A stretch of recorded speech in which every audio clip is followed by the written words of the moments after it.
Hello everyone, welcome to job guide. আজ আমরা নিয়ে এসেছি rail NTPC ALP GK booster class number 5 নিয়ে, যার মধ্যে কিন্তু আজকে আমরা বিগত বছরে আসা গুরুত্বপূর্ণ জিকে নিয়ে আলোচনা করবো। আমাদের কিন্তু এটা ক্লাস নাম্বার 5, এর আগে আমার 4টে ক্লাস দেওয়া হয়ে গেছে। যা দেখুন অবশ্যই দেখে নিও। আগামী রেলের এনটিপিসি হোক বা এএলপি হোক, সমস্ত পরীক্ষার জন্য কিন্তু এই ধরনের প্রশ্ন প্র্যাকটিস করে যাওয়াটা খুবই দরকার। প্রথম তোমরা প্রশ্নগুলো দেখো, নিজেরা অ্যান্সার করার চেষ্টা করো, সেটা কিন্তু অবশ্যই কমেন্ট করে জানিও কতগুলো পারলে। তো দেখে নেওয়া যাক আজ প্রথম প্রশ্ন কী রয়েছে এখানে। প্রথম প্রশ্ন বলছে এখানে, ভারতে সিজদা প্রথা চালু করেন কে? ইলতুৎমিশ, কুতুবউদ্দিন আইবক, রাজিয়া সুলতান নাকি গিয়াসউদ্দিন বলবন? সঠিক উত্তর হবে এখানে অপশান ডি, গিয়াসউদ্দিন বলবন সিজদা প্রথা চালু করেছিলেন। তার কার্যকাল ছিল 1266 থেকে 1287। তিনি দিল্লির প্রথম সুলতান যিনি এটি চালু করেন। তিনি রাজার অভিবাদনের স্বাভাবিক রূপ হিসেবে সিজদা ও পায়ে চুম্বন, যাকে বলা হয় পাইবস, এটাও কিন্তু তিনি শুরু করেছিলেন। সিজদায় কী হতো না, সুলতানকে অভ্যর্থনা জানাতে লোকজনকে নতজানু হয়ে মাথা দিয়ে মাটি স্পর্শ করতে হতো। পরের প্রশ্ন, 2019-এর 11 এপ্রিল থেকে 19শে মে পর্যন্ত লোকসভা নির্বাচন কতগুলো ফেজে হয়? 8টা, 6টা, 9টা নাকি 7টা? কী হবে এখানে রাইট অ্যান্সার? রাইট অ্যান্সার হবে এখানে কিন্তু অপশান ডি, 7টা ফেজে হয়েছিল এটা। তখন বলছে যে চৌরি চৌরা ঘটনাটা কোন বছর ঘটে? 1922, 1913, 1919 নাকি 1917? সঠিক উত্তর হবে এখানে 1922 সালে ঘটেছিল এটা। ঠিক আছে, 1922 মানে অপশান এ হচ্ছে রাইট অ্যান্সার। কী হয়েছিল না, 4ই ফেব্রুয়ারি 1922 যখন অসহযোগ আন্দোলন চলছিল, তখন ব্রিটিশ ভারতের উত্তরপ্রদেশের অন্তর্গত গোরখপুর জেলায় চৌরি চৌরাতে অসহযোগ আন্দোলনে অংশগ্রহণকারী বিক্ষোভকারীদের ওপর পুলিশ নির্যাতন শুরু করে। আন্দোলনকারীরা পুলিশ কর্মীদের তাড়া করে এবং পুলিশ কর্মীরা থানায় গিয়ে আশ্রয় গ্রহণ করে। এই অবস্থায় বিক্ষোভকারীরা এক হিংসাত্মক ও ধ্বংসাত্মক কার্যক্রমে লিপ্ত হয়ে পড়ে।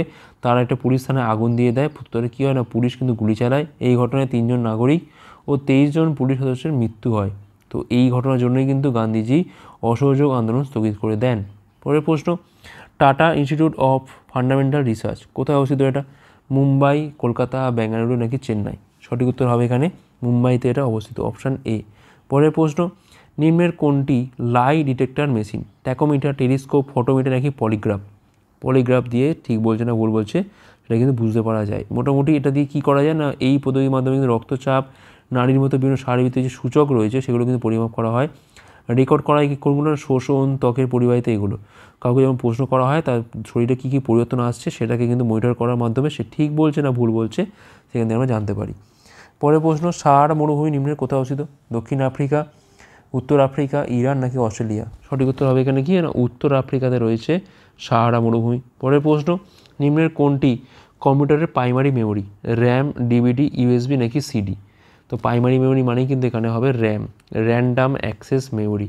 ডিভিডি পুরো কথা কী না, ডিজিটাল ভিডিও ডিস্ক বা এটা ডিজিটাল ভার্সেটাইল ডিস্কও বলা হয় এখানে। ইউএসবি পুরো কথা কি, ইউনিভার্সাল সিরিয়াল বাস। আর সিডি হচ্ছে এখানে কম্প্যাক্ট ডিস্ক। পরের প্রশ্ন, শিখ ধর্মের প্রথম শিখ গুরু হলেন কে? শ্রী গুরু গোবিন্দ সিংজি, শ্রী গুরু নানক দেবজি, শ্রী গুরু হরগোবিন্দ সিংজি নাকি শ্রী গুরু রামদাসজি? সঠিক উত্তর কী হবে এখানে? সঠিক উত্তর হবে এখানে গুরু নানক দেবজিকে বলা হয় শিখ ধর্মের প্রথম শিখ গুরু। ঠিক আছে, তার লেখা হচ্ছে তার লেখা গুরু গ্রন্থ সাহেব, তার মধ্যে তার কিন্তু সমস্ত বাণী লেখা আছে। তিনি হচ্ছেন যে শিখ ধর্মের প্রতিষ্ঠাতা, শিখ ধর্মের প্রতিষ্ঠাতা তিনি। আচ্ছা, তারপরে দেখা আছে গুরু গোবিন্দ সিং, যিনি ছিলেন দশম। তিনি খালসা বাহিনী গঠন করেছিলেন এবং অমৃত পন্থর পদ্ধতি প্রচলন করেন। গুরু হরগোবিন্দ, খুব ইম্পর্টেন্ট এটা, তিনি সাচ্চা বাদশাহ উপাধি গ্রহণ করেছিলেন। তিনি অকাত তকাত গঠন করেন। ঠিক আছে, আর গুরু রামদাস যিনি ছিলেন ফোর্থ, তিনি কিন্তু হরি মন্দিরের প্রতিষ্ঠা করেছিলেন। পরের প্রশ্ন, চন্দ্রপৃষ্ঠে অবতরণকারী প্রথম স্পেস ক্রাফটটি ছিল অ্যাপোলো 14, লুনা 18, অ্যাপোলো 11 নাকি লুনা 16? সঠিক কী হবে এখানে? সঠিক হবে এখানে কিন্তু অ্যাপোলো 11-এ করে তারা পৌঁছে গেছিলো। 1969 সালের জুলাই 16 তারিখে কিন্তু এই অভিযানের সূচনা হয়। এই অভিযানে অংশ নেন কে? দলপতি হচ্ছে নীল আর্মস্ট্রং, কমান্ড মডিউল চালক মাইকেল কলিন্স এবং চন্দ্র অবতরণ অভিযানের চালকবাজ কে ছিলেন না, অলড্রিন ছিলেন। আচ্ছা, জুলাই 20 তারিখে কিন্তু আর্মস্ট্রং এবং অলড্রিন প্রথম মানুষ হিসেবে চাঁদে পা রাখেন। পরের প্রশ্ন, অর্থনীতিতে নোবেল পুরস্কার জেতেন নিম্নের কে? দাদাভাই নৌরোজি, সুকুমার সেন, জয়প্রকাশ নারায়ণ নাকি অমর্ত্য সেন? সঠিক উত্তর কী হবে এখানে? সঠিক উত্তর হবে এখানে অমর্ত্য সেন। 1998-এ তিনি এই প্রাইজটা পেয়েছিলেন। কিসে পেয়েছিলেন? Economic science for his contribution to welfare ইকোনমিক্সে। ঠিক আছে, পরের প্রশ্ন, সুরকাটডোর আর্কিওলজিক্যাল সাইট কোন রাজ্যে অবস্থিত? এটা পাঞ্জাব, গুজরাট, রাজস্থান নাকি বিহার? সঠিক উত্তর হবে এখান থেকে গুজরাট, অপশন বি হচ্ছে এখানে আমাদের রাইট অ্যান্সার। পরের প্রশ্ন, ভারতের মিসাইল ম্যান নামে কে পরিচিত? কে সিবান, ডক্টর এপিজে আব্দুল কালাম, বিষম সাহানি নাকি সিবি রমন? সঠিক উত্তর হবে এখানে এপিজে আব্দুল কালামকে বলা হয় ভারতের মিসাইল ম্যান। পরের প্রশ্ন, আরবিআইয়ের সদর দপ্তর কোথায় অবস্থিত? Kolkata, Mumbai, Chennai, Patna.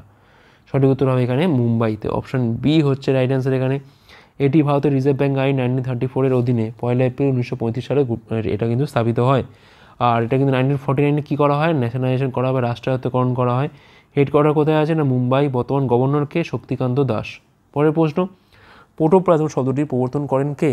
Johann Evangelist Purkinje, Robert Hooke, G J. Mendel নাকি চার্লস ডারউইন? সঠিক উত্তর হবে এখানে কিন্তু পার্কিনজি কিন্তু প্রোটোপ্লাজম শব্দটি প্রবর্তন করেছিলেন। দেখো পি থেকে পার্কিনজি, পি থেকে প্রোটোপ্লাজম, এবার মনে রাখতে পারো। মৃগনায়নিকা মহল নিম্নের কোথায় অবস্থিত? এটা জব্বলপুর, ভোপাল, জয়পুর নাকি গোয়ালিয়র? তো এটা কিন্তু অবস্থিত, এটা গোয়ালিয়রে অবস্থিত। অপশন ডি হচ্ছে এটা রাইট অ্যান্সার। পরের প্রশ্ন, ভারতের গণপরিষদের প্রথম মিটিং কবে অনুষ্ঠিত হয়? 9 ডিসেম্বর 1946, 7 ডিসেম্বর 1948, 8ই মার্চ 1945 নাকি 26 জানুয়ারি 1948? সঠিক উত্তর কী হবে এখানে?